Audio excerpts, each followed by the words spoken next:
This podcast does not provide medical advice. Please listen to the complete disclosure at the end of the recording. Hello, everyone, and welcome to Everyone Dies, the podcast. I'm Marianne Matzo. And I'm Charlie Navarrete. So grab a cup of tea or whatever you're into at the moment. And thanks for spending the next hour with Charlie and I, as we're going to, I'll do and tell you about Alan Ray Wilson, but Charlie's going to read a excerpt from some of his work. In the second half, I'm going to talk about going through the death of a child. And in our third half, Charlie's going to share a song. Now, he's not singing today. Oh. I thought I would save you that much pain and sorrow. But what if I do the Elvis Presley version? It's now or never. Da-da. Okay, I'll shut up. Yes, what were you saying? And what if you did? Okay. So, no, I said Charlie's not singing today. You didn't get that memo. I was thinking. I didn't get that memo. Yeah, no. So we thought we'd go with an old-time recipe this week, Charlie. Have you ever heard of John Wayne casserole? Well, that's right, Missy. Actually, I have. Yes. Come on. No, I really have. Where? Oh, I don't know. Some frat party back in the 70s. I have no idea. But I know I have. And I was shocked. And I think I dismissed it. And that's why it still sounds shocking today.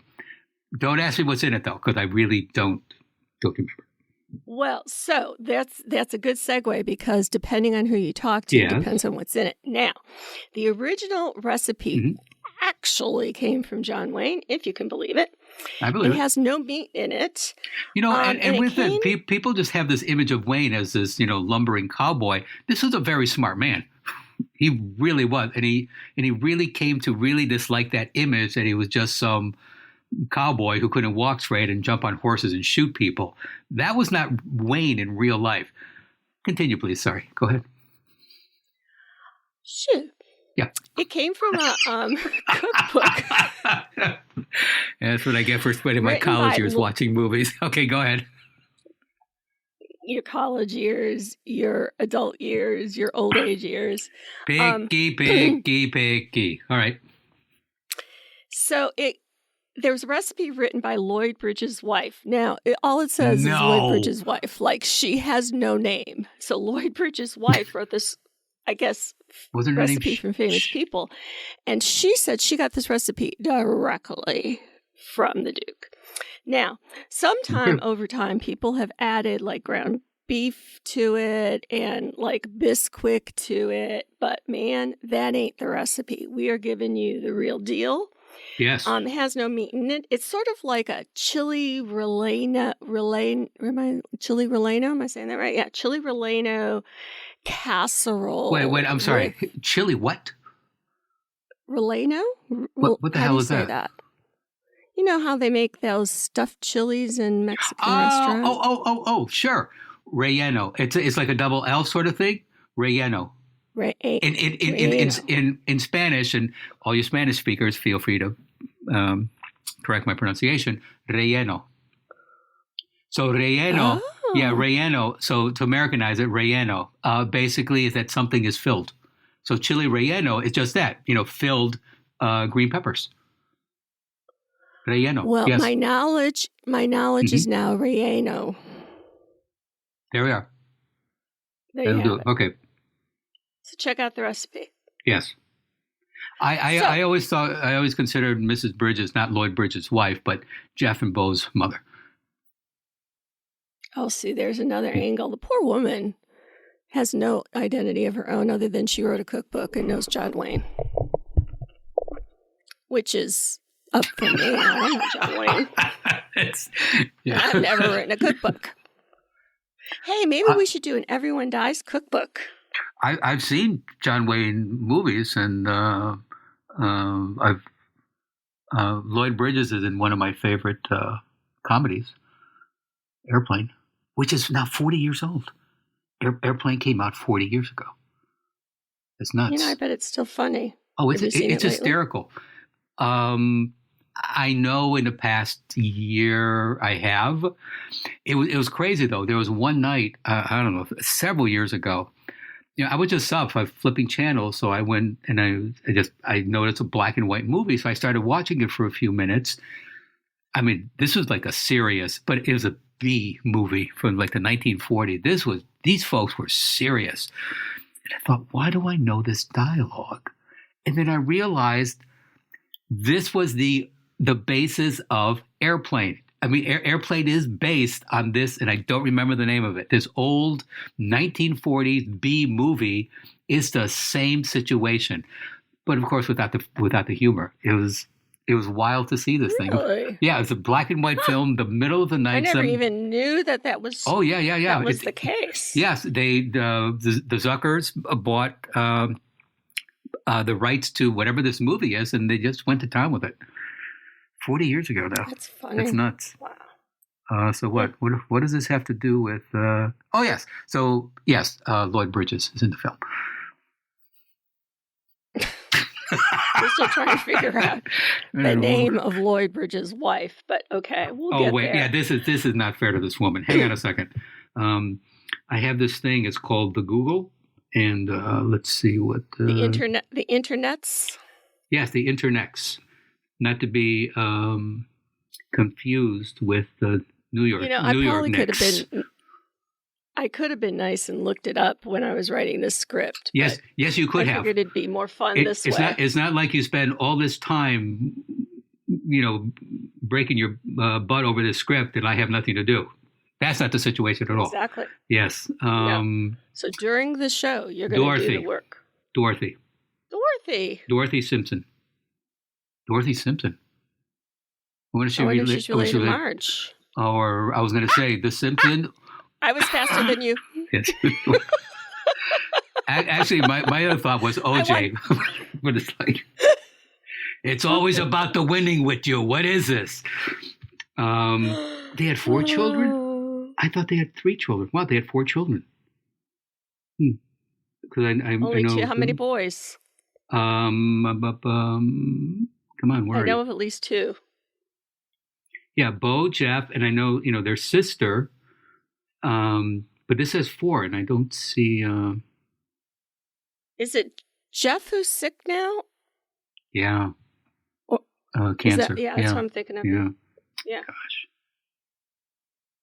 Yeah, and I ran into again flipping channels. The Big Lebowski, like early in the week. Oh, jeez. God, he is so good. There's a film. There we are. There's a film.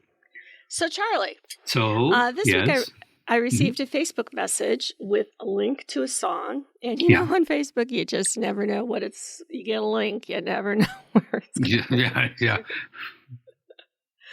But, I took a walk on the wild side and went over to it. And the message with it was, feel free to use this song. And it also said, it's been 21 years. Well, so that intrigued me. So I went over to the song and I listened to this beautiful, haunting song. Yeah. And I said, I need to find out who this guy is.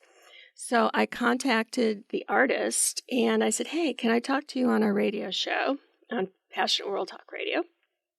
And he said, sure. So he's up in Calgary, and then there's something about Saskatchewan in there, which made me laugh because remember, what was that film where they kept screaming out Saskatchewan? Was it Saskatchewan? Where was it like adults or, the one? No. Or maybe it wasn't Saskatchewan, and maybe it's just how I remembered it. But there's this movie with like Adam Sandler. Oh. And they see I was just going to ask you, was it one of those National Lampoon movies? So a Sandler movie. No, it wasn't a National Lampoon. No? Okay. It was a and Saskatchewan. They meet this guy. I really think he's from Saskatchewan, but maybe he wasn't. But they all have dreams, and then they all fantasize about him. The women do, and then that night when they're all having sex, they're all screaming out Saskatchewan. Maybe it's not even the right city, but it's how I remembered it. Well, anyway, I digress. It works. So, that's funny. So anyway, So I had the time zone wrong, so I was like an hour early. So then I had a lot of extra time to figure out who this guy was. And his name is Alan Ray Wilson. And so I kind of stalked him on the internet, and I found not only beautiful music, but beautiful writing. This guy can write. And so I had a great interview with him that I really suggest everybody listen to. But one of the things he wrote was in, it's called the Star newspaper, and I'm not even sure where that is. I'm sorry, the what newspaper? The Star. Star? Oh, okay. Up in Canada. The date is September 17th, 2008. But if you Google Alan Ray Wilson, you'll find it. And it's called Nobody's Father, Coping with a Child's Death. And it's kind of long, the article. It goes through the diagnosis and death of his son, Josh. So 21 years ago, when his son was 14, they found a bone cancer in his right leg. And Josh went through 2 years of treatment and died January 13th, 21 years ago. He was 16 years old. And he was the only child of Alan and his wife. And he just started writing music actually a couple years ago about these things. And so I thought what we would start with is just an excerpt from Nobody's Father, this article that he wrote. And the very first line is part of what I really found fascinating. So Charlie's going to read that for us. Focus on these 7 words for a moment. Bereaved parents have an indifference to life. Psychologists and psychiatrists who have no direct experience with such a loss would prescribe medication, analysis, counseling. They believe the indifference indicates suicidal tendencies, but that is not the case. It is a sort of lifelong tiredness. As one bereaved father said to me, I just want to lie down beside her. I know what he means, and I know him well. He is energetic in most things, a good father for a surviving child, and a responsible husband. He will not purposely give up living. But if his life should end soon through no plan of his own, he wouldn't be overly concerned. I returned to teaching after several months, initially nervous about resenting healthy, obnoxious students who had every physical advantage but weren't living up to their potential. I hid the brief times of anger. Over the years, I have found myself becoming a better teacher, reaching out to the students more than ever. I wrote a book to guide them, Standards of Excellence for Students of Life. Sandy has had some difficult times, as all bereaved parents have. She loved being a mother, was so good at it, and then it was taken away. There was nothing to do. The doctors did their best, and only the fantastic luck of having an x-ray of my son's leg 4 months before a diagnosis could have possibly saved him. The tumor was already 6 inches long when they first saw it. After many stops and starts, she has found providing daycare to little ones the most fulfilling. She volunteers and keeps socially active. We are more respectful to each other than we were before the diagnosis. I know the hurt I went through, and everyone grieves differently, but I know her pain is equal to mine. Whatever she has to do to maintain equilibrium to get through the day is acceptable. Although this half-life we have is quieter and emptier, in some ways we are now better at living together. And so it comes back to you, dear son. Here I sit in the quiet of the study, surrounded by books, tapping away on the keyboard, looking around the room and counting the photos of you. More than a dozen from your short, brilliant 16 years. This mountain of hurt and loss is now part of my landscape. I think of you often, your jokes and smiles and friendship. I can imagine part of you is in the delicate light of sunset at the unseen edge of clouds, beyond even the clouds I can see. I will keep going, teaching, writing, and trying to help others.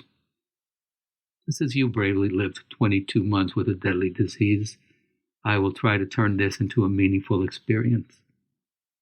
And one day, I will lie down beside you.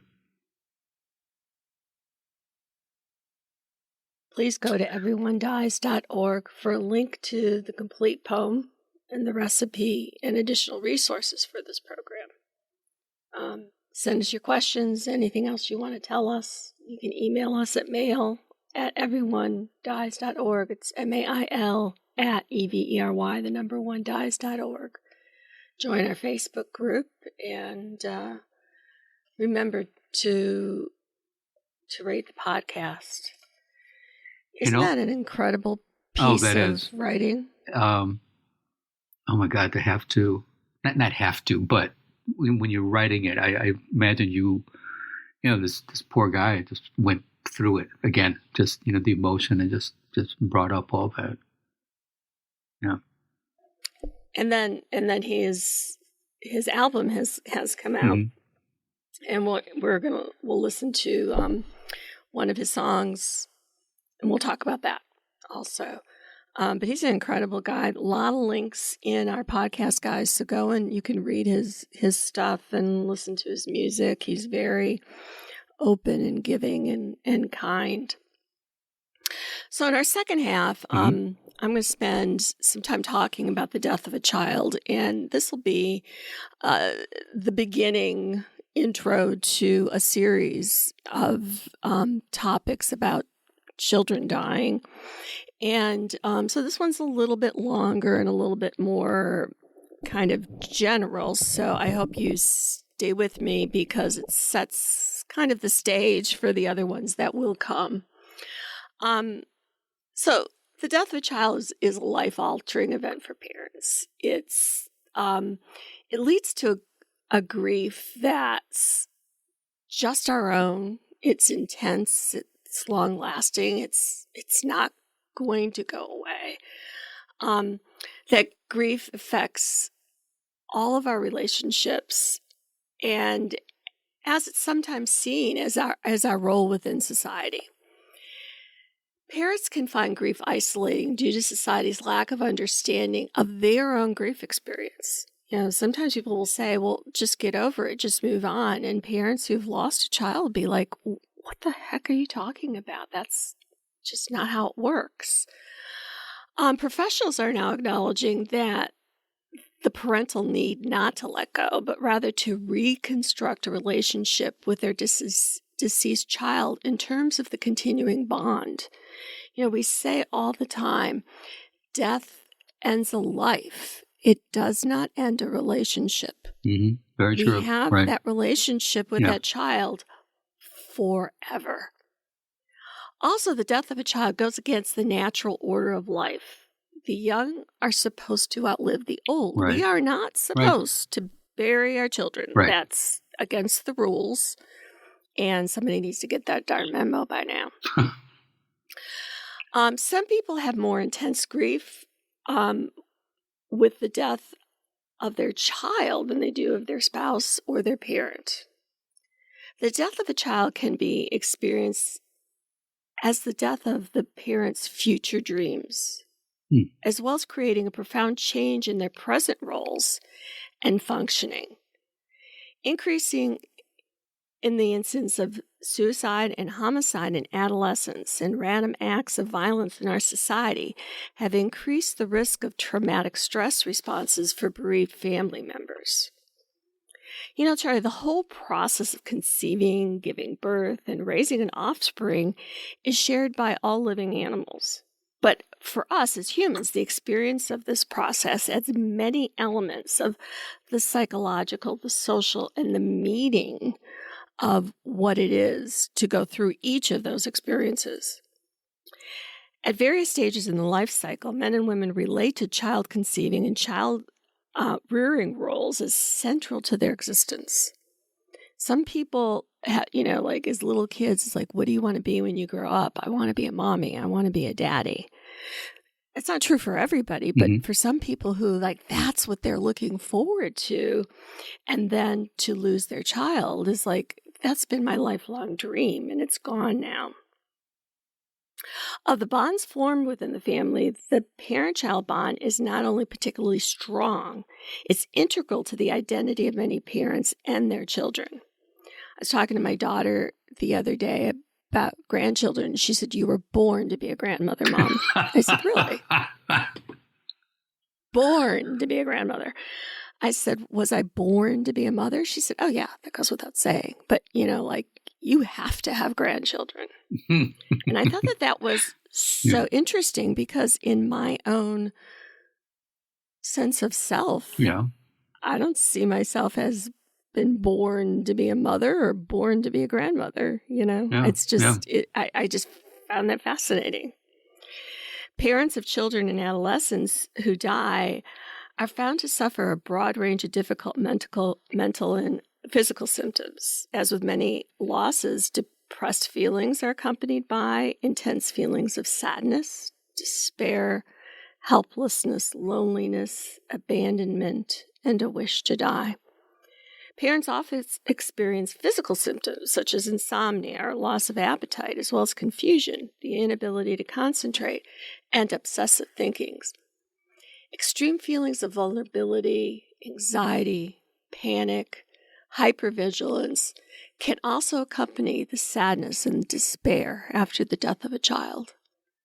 Grieving parents might be angry as part of their normal reaction to the loss of their child. This can be expressed as intense rage or chronic irritation and frustration.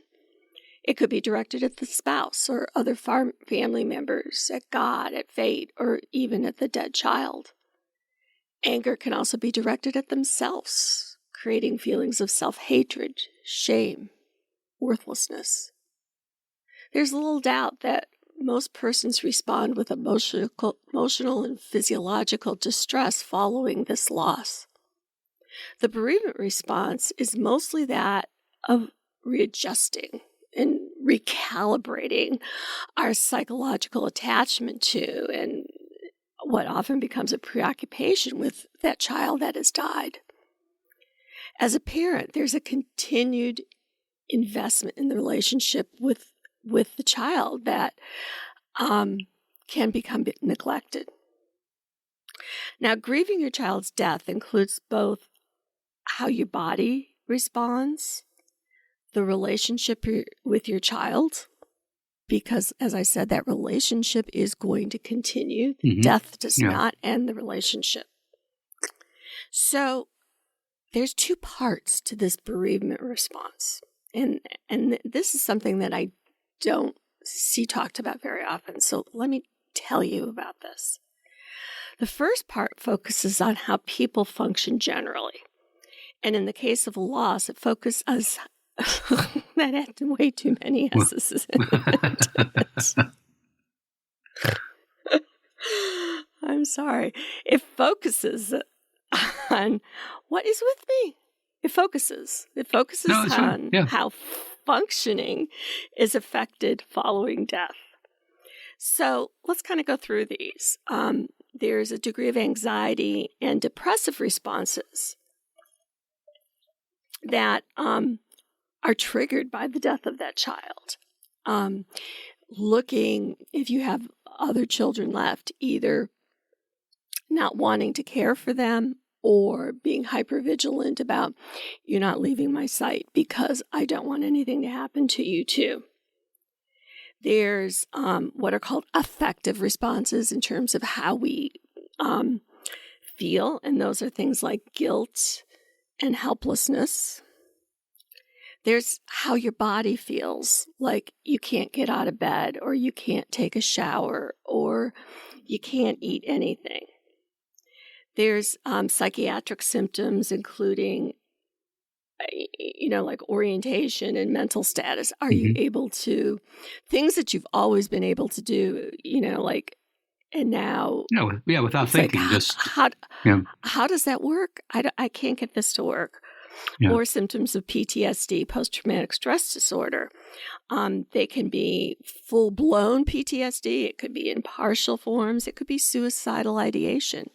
I spent a long time, Charlie, on Facebook sharing our work, and I'm in a lot of these child loss or grief forums.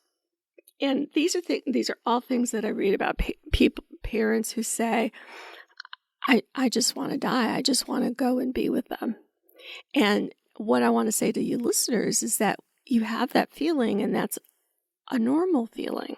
Right. It's normal to feel it, but acting on it is another thing. And so that's a separate thing. And if you feel like, no, I'm really going to do that, that's where you need to get help. But if you're just laying there thinking, I just really want to die, that's a normal kind of feeling. Yeah, it's normal. It's natural. Yeah. A loss of self-esteem. Here you were, this great kid was your kid, main star of the basketball team or whatever. And it's gone. That role in terms of being, Josh's mom or Josh's dad is gone. Your ability to work and to perform major life tasks, the management of family relationships, including relationship with your spouse or partner, to other children, to extended family. People still expect you to act in your role that you have. Yeah, and exactly. You're not supposed to miss a beat. You're not supposed to miss a beat. And they don't understand. And that's why, when he talked about in there about being particularly kind to his wife, Sandy, I'd asked him about that specifically. It's like, how are you still married after the 21 years? Their bond was Josh, the one child. Right. And he talked about how he knows what she went through. And so he's very tender with her. Mm-hmm. And she's very tender with him. Okay. Because they understand the loss. And he even said that sometimes people will stay together because there's nobody else in the world who had, like in his case, those 16 years with Josh to share that experience. Right. So if they divorced and they went, separate ways, it's like they lose another part of exactly. Josh. Yeah, it's another loss. Right. Yeah. Yeah. Yeah. The nature and degree of involvement with friends, other than family. I mean, it's just how much energy do you have? And do you have energy to go be with friends? I mean, I know even when I had kids, I didn't have energy to do anything but, do that. And then also, too, with it, there are, as you mentioned, friends and even family members who will sometimes put what they feel should be done, that they have an image of what a grieving parent or anyone grieving, the way they should be behaving, and sometimes unconsciously, but in my experience, other times consciously as well, just try to impose their beliefs on basically, this is, you should be grieving this way. You need to get out. You need to do this. You don't have to talk to that person. It's like, no, people grieve in their own way, either surrounded. Mm-hmm. Some people need a lot of people around them for support, and others don't. Just some quiet time. And if you're more of that outgoing kind of person and you think, hey, you should talk about it, doggone it, talk to me about it. And if you're with somebody who doesn't want to talk about it, exactly, everybody ends up really frustrated. Yeah. Yeah. And this is when you find out who your true friends are. If you can just turn to that person and say, you know what, I hear that, but yeah, that's not for me. That's not what I need right now. And they respect that. And good. But not everyone does. Yeah. Well, it's because, you want to help, quote unquote help. And we're not, it's sort of like, hey, I love you. Let me bring you a birthday cake. And you say, yeah, but I'm vegan. Make me a vegan birthday cake and I'll eat it. But but I want to make you this one, Right. It's like you got to bring the right kind of birthday cake, right, Charlie? And that doesn't fly. Someone's grieving, that doesn't fly. It's not about the cake you want to bring me. It's that I don't feel like eating a cake right now. So, right. Yeah. Or you put eggs in it. And make sure the frosting is nice and fluffy, preferably chocolate. But a nice coconut frosting with a lemon. We do digress. Lemon cake. Oh yes, sorry. So yes. So the other side of it, the other side of grieving, is it focuses on people are involved in maintaining and changing their relationships with significant others. You don't go through the death of a child and have everything stay the same. True. Your mother has lost their grandchild. Your siblings have lost, a niece or a nephew. Everything is going to change. And so this focus on the bereaved parents' emotions, their memories, their mental representations as they relate, specifically to the deceased. So what am I talking about here? It's the degree of preoccupation with memories and thoughts of the deceased child. The extent to which the description of the deceased is characterized by an inability or unwillingness to express personal feelings brought on about the death. How much idealization there is of the deceased. I was always fascinated in newspapers, representations of, a kid that got hit by a car or whatever that happened, and they were the perfect student and the perfect neighbor and the perfect child. It's like, it's very normal that when somebody dies, the day-to-day things that irritated the crap out of you are forgotten. Exactly. Yeah, they become idolized. So, yeah. So that's a normal kind of thing. Report of psychological conflicts or contradictions in the relationship, those things are gone, How much positive affect and emotion you're able to bring in terms of talking about the child, and also on the other side of it, how much negative. I mean, some people are able to say, yeah, she was a great kid, and God, she bugged the crap out of me half the time, but I loved her. Yeah. And there are some people who can't bring themselves to say, yeah, she bugged the crap out of me. Yep. Nope, she was perfect. She is perfect in every way. And anybody who's listening is like, well, yeah, I kind of remember she bugged the crap out of you. But, it's sort of like, are you able to have that balanced picture of your child? The degree of closeness or distance from the relationship and your experience with the deceased. Now, you can have children that die that live in another part of the world, live in another part of the United States that you see once a year if you're lucky. Right. So that's kind of different. I mean, you still grieve and all of that, but that's kind of different than if it's a child who is right in your neighborhood and you're seeing, twice a day.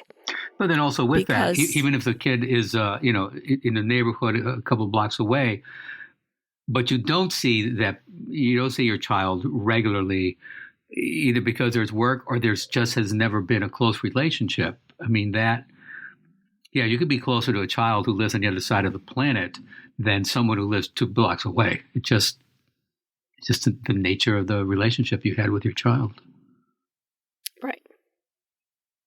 So also the affective experience when discussing the deceased, like a parent might say, I always feel guilty thinking about how my son died. Like like we did that show on death related to drugs. Right. It's such a difficult relationship, and like you think, oh, I tried, fill in the blanks, tell them not to drive so fast or whatever. And thinking that sort of magical thinking that, well, if I'd been a better parent, he or she would still be alive, which is bunk. Absolutely not true. Right. But we still think it. The presence of previously described grief, like the shock, looking for reminders of the kid that died, disorganization, and finding a way to restore a coherent life flow. Meaning, you've got to be able to live in the world. You got to be able to do your job, to take care of the other children, to, if you have aging parents, there's things that we eventually need to go back to, right, and finding our way back to it. And it takes time. Nobody here at Everyone Dies is telling you, you got to just get over it and move on. Nope. We're going to talk about what you need to do is find a place for that child in your life. You're going to still love her. You're going to probably still talk to her. You'll see things in the store that you'll say, oh, she would love this. And maybe you even buy it and you donate it somewhere where, a girl would like that. Yeah.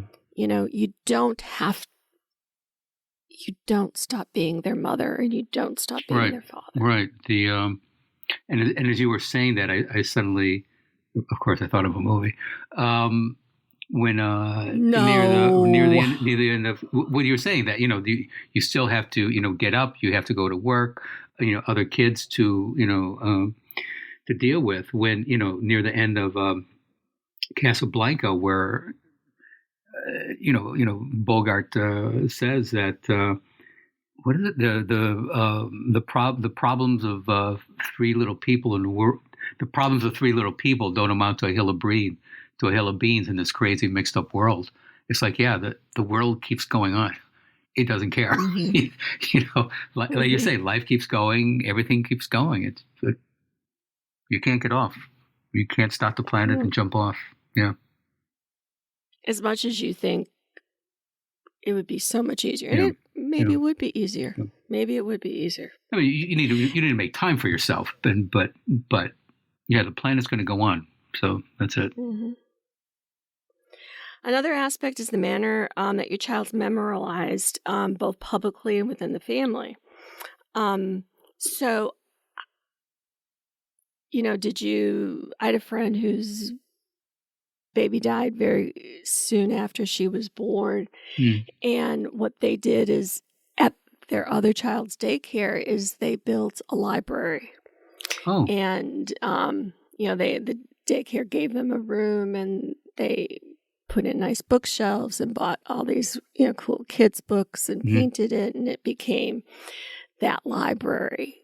That's a way to memorialize your child. There's trees that you can plant. There's all kinds of ways. Alan was talking in the interview that his wife, Sandy, he says she's very open about Josh. And so when they meet new people, which they do all the time, she'll, if somebody says, so do you have any kids? She'll say, yes, I have a son, Josh. He died when he was 16. It's just a fact. It's like, I've got 2 daughters, and here's how old they are. It's like she doesn't pretend that Josh was never there. Right. Josh was there. Yep. And if it makes the people she's saying it to uncomfortable, that's going to have to be their problem. Exactly. Yes. And not hers. Yeah. So we're going to be doing a series on deaths of a child. There's lots of ways that kids die, if it's through disease or through traumas or stillborn or sudden infant deaths. Sure. Or, you could suddenly get hit by a car crossing a street. Or something also violent. It just, I'm going to put that under trauma. Trauma, okay. There we go. So how we grieve that child is very, very different. It's very different to lay your 3-month-old baby down in her crib for a nap and go and find that she's dead when you go back in. Jeez, I can't imagine. That's a very different experience. So we're going to talk about each of those. We're going to break it up because, it's hard for both of us. Our loyal listeners, it's hard for both Charlie and I to talk about this. So throughout our series on death of a child, we're going to talk about things that can help. In bereavement, the degree to which an individual is able to integrate their loved one's death into their life story and into sort of the broader meaning is thought to relate to recovery. To be able to say, this is my child, this is my experience, and I love her and I miss her, and, now let's go get lunch, is sort of like, we talk at Everyone Dies about normalizing death. Right. Well, along with that is normalizing the death of our child or whoever else, our pet, whoever it is. And I'm not equating children and pets, but to say it's okay to talk about people in our lives who've died, right? And to be able to sort of share that with other people. And that's how we recover. They have these intensive camp or retreat experiences or one-day workshops with follow-up services in the community that are very helpful for parents who've lost a child. So look in your community, see if there are those things. Often they're through hospices. When I worked at the hospice in New Hampshire, they would have they called it Camp Phoenix. I think maybe twice a year, and they were long weekend camps for parents and surviving children, and they'd have activities for the kids and activities for the bereaved parents, and they're so incredibly healing. And also combinations of professional and self-help leadership in groups. Having someone who can listen to you with empathy and patience. And empathy and patience, we need t-shirts, Charlie, that say that. Because it's not just like, oh, that is so difficult.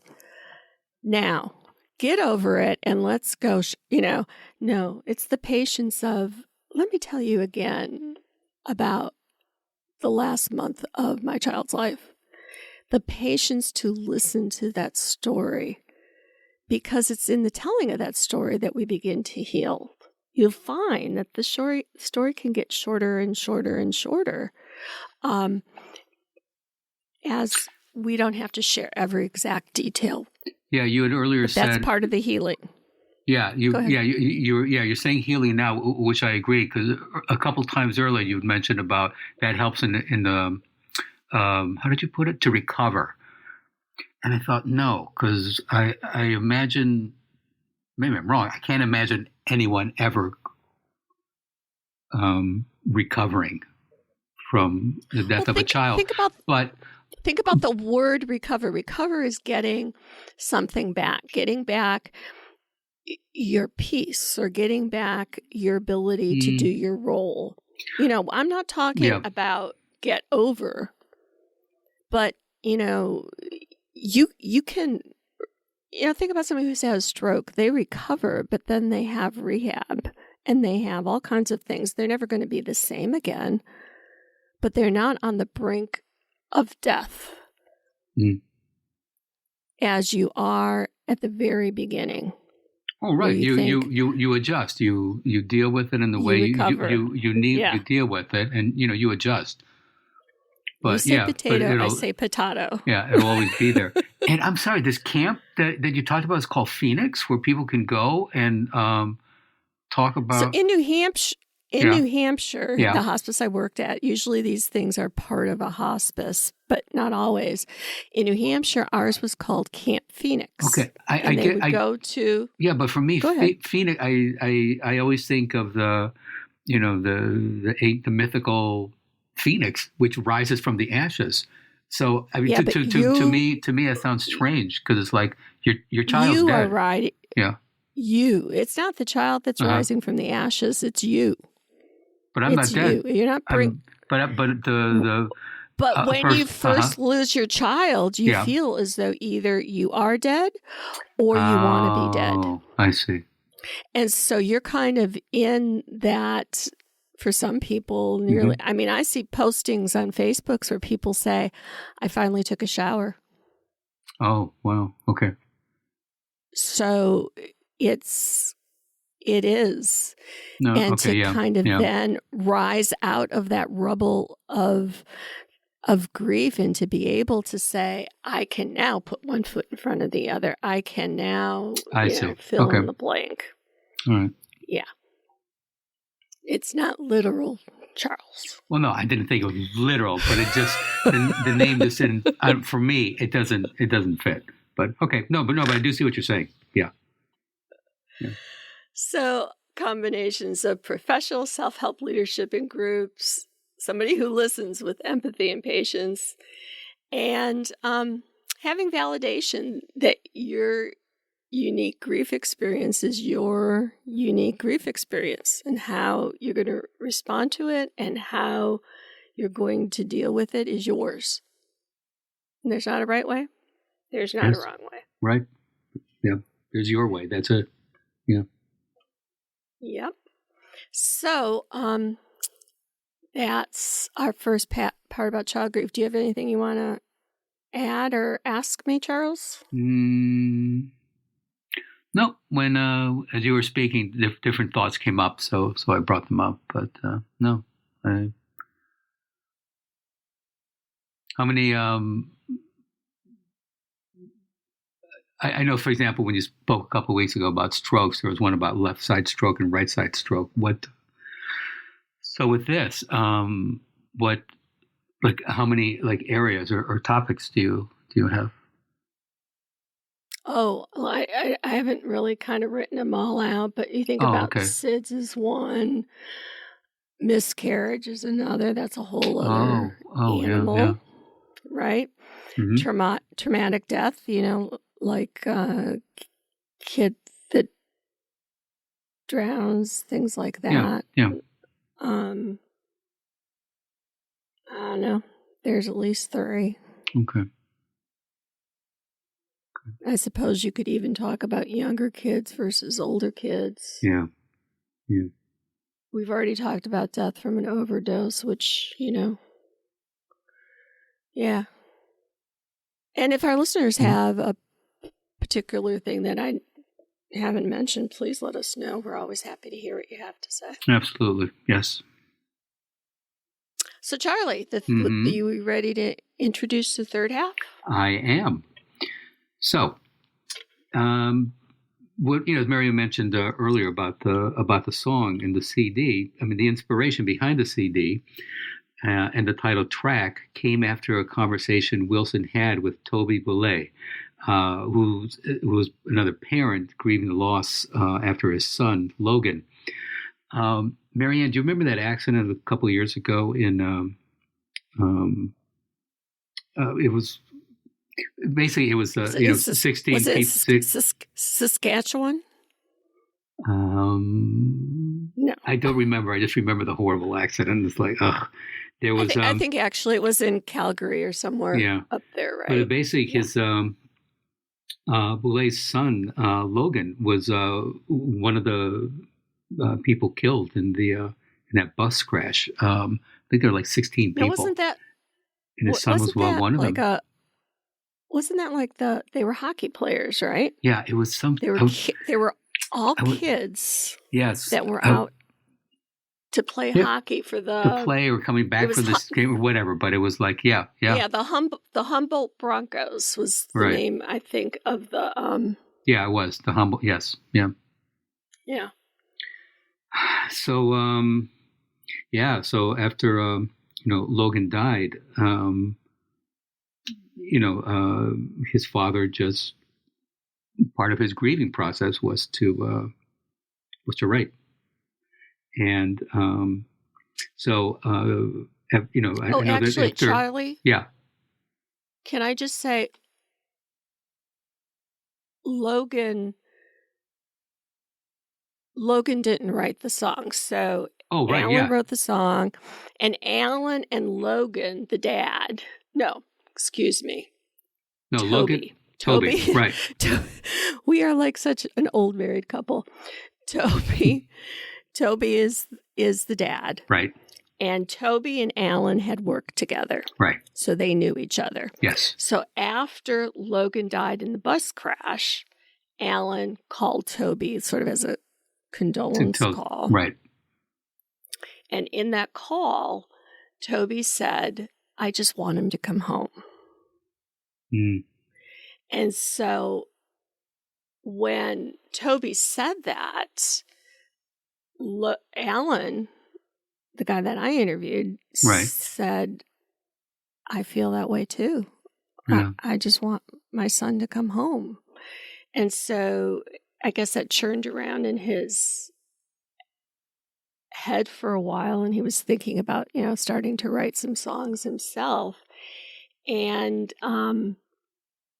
he got back to Toby and said, can I use that, what you said, in a song? In a song, right. And Toby said, yeah. So the song and the album is called I Just Want You to Come Home. Yep. And what Alan did is he was telling me, Charlie, that he had been in bands. I don't know if you ever hear band stories, but they can be difficult.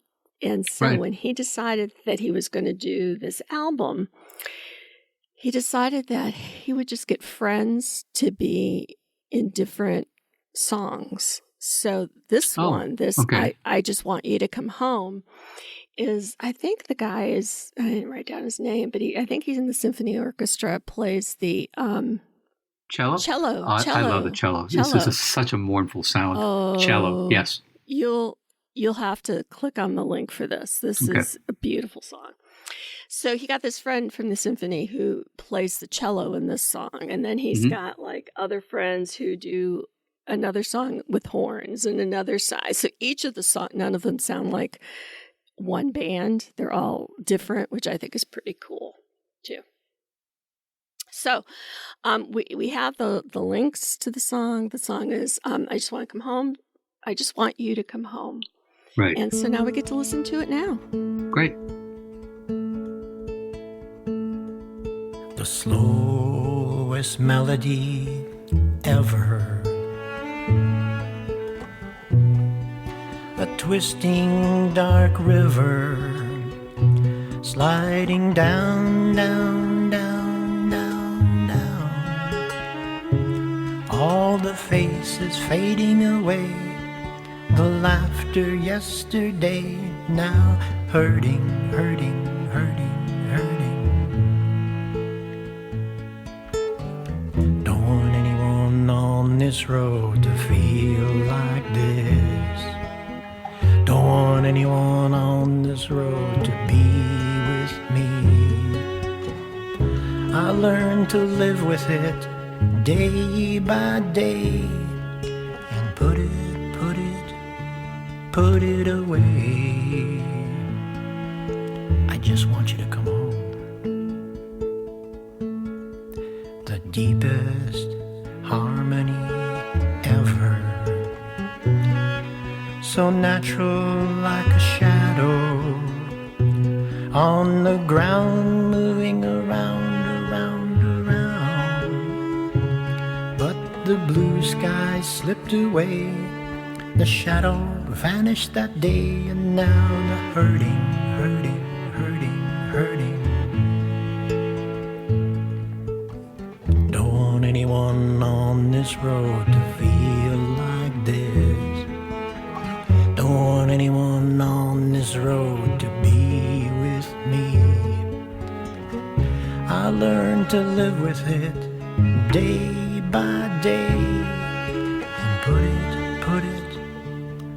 it away.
a slow walking tempo,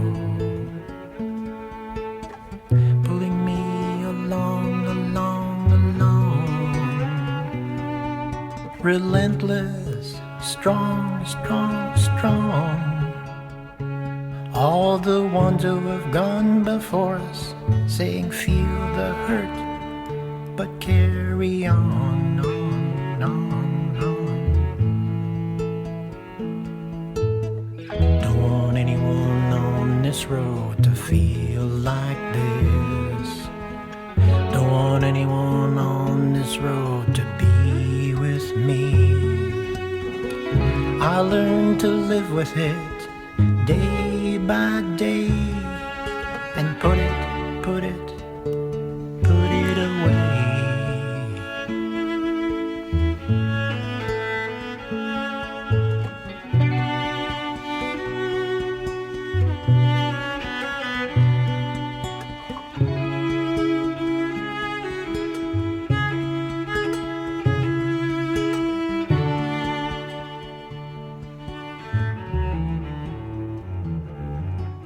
Thank you for listening. Please stay tuned for future episodes of Everyone Dies.